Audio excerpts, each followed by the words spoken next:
Hi, I'm Harrison Hughes, and this is my AP European History final project.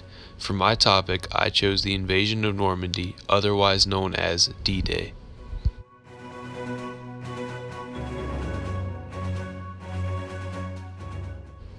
First, for some background info, D-Day, known to high-ranking Allied military officials as Operation Overlord, was a massive land, air, and sea invasion of German-occupied France in June of 1944. The Allied forces were the United States, Great Britain, and Russia, and they fought against the Axis powers of Germany, Italy, and Japan. The German military made swift, aggressive strides in conquering much of Europe, including an area of France known as Normandy. Normandy is in northwest France, located near the English Channel. The Allied forces saw Normandy as the perfect opportunity to shift the momentum of the war that seemed to be slipping out of their control. If the Allies conquered Normandy, they could gain momentum and morale enough to take back the rest of France and eventually all of Europe.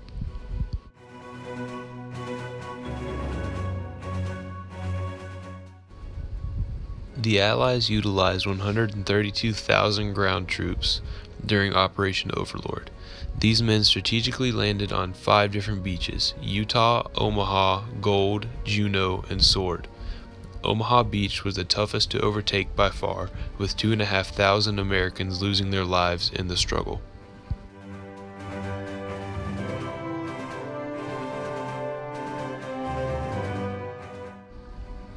Along with the many ground troops, the Allies also used roughly 5,000 naval ships in their attack.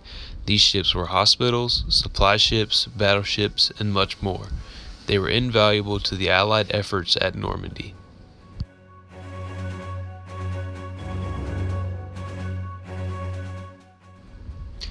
Upwards of 13,000 aircraft were used during the invasion of Normandy. Bombing was one of the main uses for aircraft because the Germans were so dug in that it would be nearly impossible to affect their position in any other way than heavy bombing. Hi, I'm Lawrence Williams, and I was a pilot during Operation Overlord. It was 1944, June to be exact. I was a pilot in one of the first squadrons to fly that day. We started flying hours before the land crafts hit the beaches. We had all sorts of nervous excitement. We knew how pivotal this invasion was, not only in the outcome of the war, but in the grand scope of history. If we were not successful in our attempt to invade France and seize it from Germany's possession, the odds of the Allies winning the war decreased dramatically. The fate of the world rested on our wings as we flew through the night skies.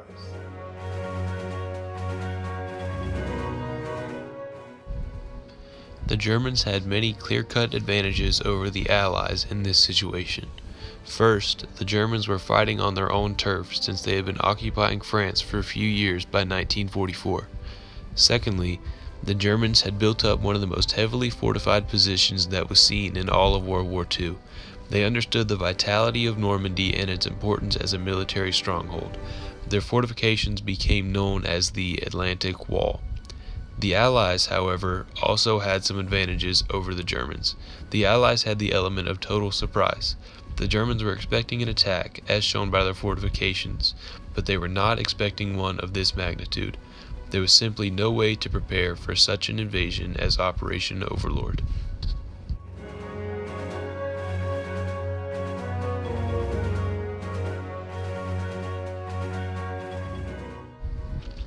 The first landing craft hit the beaches around 6:30 a.m. on June 6, 1944, with paratroopers dropping in hours before that.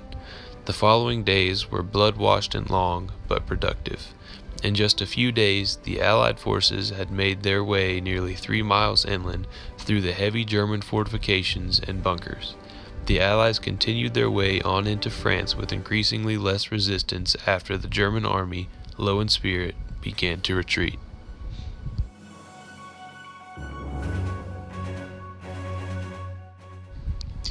The invasion of Normandy was a decisive victory for the Allies. It was a pivotal moment in the war as momentum finally shifted back towards the Allies.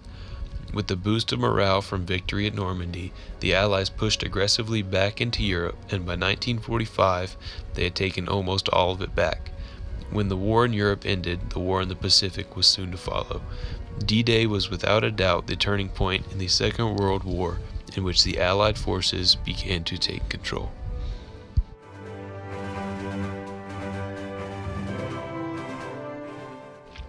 After the war, there was plenty of cleaning up to do for Europe. Germany had to be dealt with to ensure that it would never again be as powerful as it was. The German nation was divided into 4 parts, each controlled by a different Allied nation.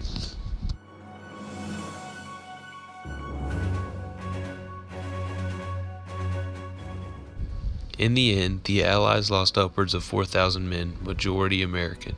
However, the Germans lost nearly twice as many, making the battle, both statistically and strategically, a victory for the Allies. The loss of life was extremely unfortunate, and the sacrifices of those who lost their lives will never be forgotten, because if it wasn't for these brave young men who fought and died on the beaches of Normandy on a rainy Tuesday morning, the world might not have turned out the way it did. The war could have dragged on for many more years, and many more lives could have been lost, both by civilians and by soldiers, had the Allies not successfully carried out Operation Overlord.